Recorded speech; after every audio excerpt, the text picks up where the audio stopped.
एक सेठ जी श्री कृष्ण के परम भक्त थे। एक बार वे घर पर लड्डू गोपाल जी ले आए।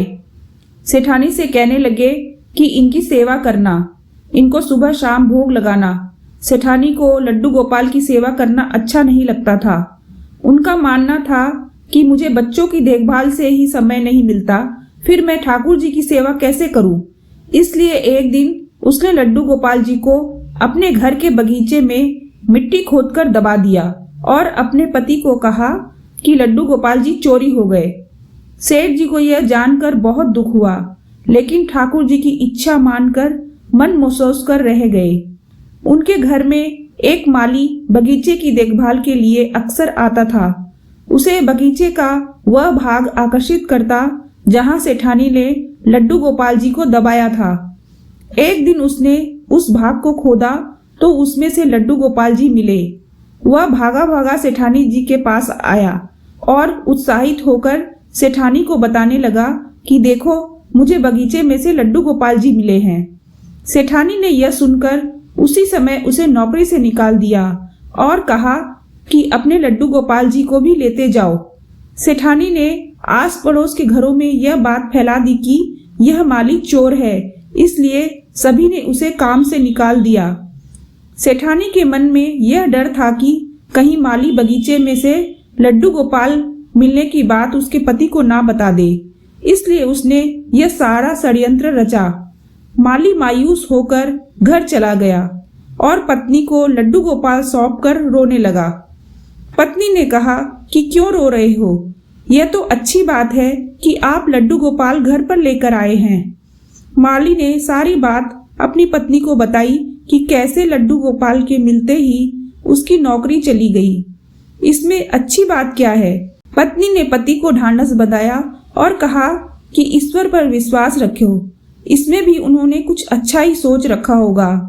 मालिन ने लड्डू गोपाल जी को साफ कर स्नान कराया और उन्हें घर के मंदिर में स्थापित कर भोग लगाया। जो मिट्टी लड्डू गोपाल को साफ करने के बाद मिली थी, उसने अपने पति से पूछा कि इसका क्या करूं?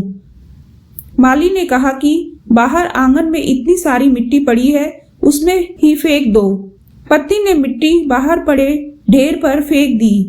अब माली का 2 वक्त का गुजारा भी बहुत मुश्किल से हो रहा था, क्योंकि उसके चोर होने की झूठी खबर के कारण उसे सभी ने नौकरी से निकाल दिया था। एक दिन एक व्यक्ति उसके घर के बाहर से निकल रहा था। उस व्यक्ति ने उसके घर के बाहर पड़ी मिट्टी में बहुत सुंदर फूल खिले देखे, तो उसने माली को बाहर बुलाया। उसने पूछा कि क्या तुम इन फूलों के बारे में जानते हो? माली ने कहा कि मैंने यहाँ यह फूल इससे पहले कभी नहीं देखे, मुझे इन फूलों के बारे में कोई जानकारी नहीं है।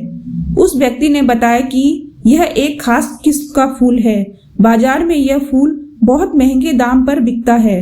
माली ने जब फूल के बारे में जानकारी इकट्ठा की तो उस व्यक्ति की बात सच निकली।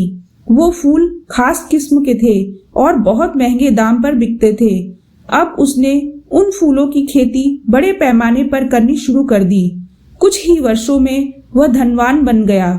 उन दोनों पति पत्नी के कोई संतान नहीं थी, इसलिए उन्होंने निश्चय किया कि वे ठाकुर जी की सेवा एक बच्चे की तरह करेंगे। एक दिन उस माली के घर एक भिखारिन भीख मांगने आई। माली ने उसे पहचान लिया। माली ने पूछा कि सेठानी जी, आप भीख क्यों मांग रही हैं? भिखारिन ने कहा कि मैं तुम्हें पहचान नहीं पाई। माली ने कहा कि मैं वही माली हूँ जिसे आपने चोरी का झूठा इल्जाम लगाकर नौकरी से निकाल दिया था। मैं आज तक इस बात से परेशान हूँ कि आपने ऐसा क्यों किया था। तब सेठानी ने कहा कि मेरे पति की मृत्यु हो गई है और जिन बच्चों की देखभाल करने के लिए मैंने ठाकुर जी को मिट्टी में दबाया था, उन्होंने मुझे घर से निकाल दिया। मैं अब भीख मांगकर गुजारा करती हूँ। मैंने तुम पर झूठा इल्जाम इसलिए लगाया था कि कहीं बगीचे में से लड्डू गोपाल निकलने की बात तुम मेरे पति को ना बता दो। माली ने कहा कि अब आप परेशान ना हो, आपकी सेवा मैं करूँगा, क्योंकि कारण चाहे जो भी हो, लेकिन आपकी वजह से मुझे लड्डू गोपाल जी मिले और उन्होंने मेरा जीवन बदल दिया। तो दोस्तों, आपको यह कहानी कैसी लगी कमेंट करके जरूर बताइएगा। वीडियो को लाइक और चैनल को सब्सक्राइब जरूर कीजिएगा।